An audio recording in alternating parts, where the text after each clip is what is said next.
ఉత్తర Korea పాలకుడు Kim Jong Un China military day parade కు హాజరైన విషయం తెలిసిందే. ఆయన వెంట కుమార్తె కిమ్ జూయే కూడా ఉన్నారు. 13 ఏళ్ల కిమ్ జూయే విదేశీ పర్యటనకు రావడం ఇదే తొలిసారి. దీంతో కిమ్ వారసురాలు ఆమె అనే వార్తలకు ఇది సంకేతమని చెప్పొచ్చు.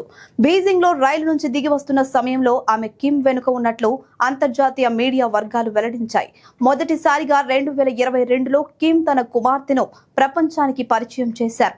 ఖండాంతర బాలిస్టిక్ క్షిపణి ప్రయోగ కేంద్రం వద్దకు ఆమెను తన వెంట తీసుకువెళ్లారు. తరువాత 2023లో ఫౌండేషన్ డే సందర్భంగా రాజధాని ప్యాంగ్యాంగ్ లో ఆయుధ ప్రదర్శన సమయంలో కిమ్ జూయే కనిపించింది.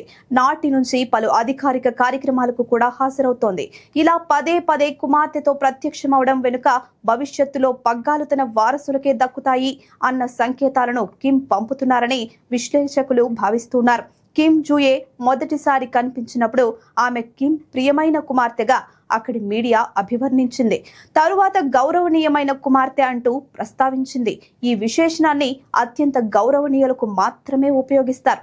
కిమ్ కూడా భవిష్యత్తు నాయకుడిగా తన స్థానాన్ని సుస్థిరం చేసుకున్న తరువాతే ఆయన్ను గౌరవనీయ కామ్రేడ్ గా పిలిచారు. ఇవన్నీ ఆమె వారసురాలు అన్న వార్తలకు బలం చేకూరుస్తున్నాయి. అయితే ప్రస్తుతం ఆమె వయసు 13 ఏళ్లే కావడంతో వారసత్వ పగ్గాలు అప్పగించడానికి చాలా సమయం ఉందని ఉత్తర కొరియా వ్యవహారాలను గమనించే కొందరు నిపుణులు విశ్లేషిస్తూ ఉన్నారు.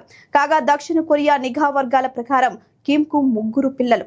తొలి సంతానం కుమారుడు 2010లో పుట్టాడు. తరువాత 2013లో కిమ్ జూయే, 2017లో మరో బిడ్డ జన్మించారు.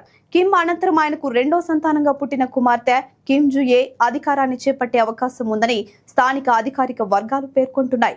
కిమ్ కూడా వంశపారపర్యంగానే అధికారానికి వచ్చారు. తండ్రి కిమ్ జోంగ్ 2 2011లో మరణానంతరం పగ్గాలు చేపట్టారు.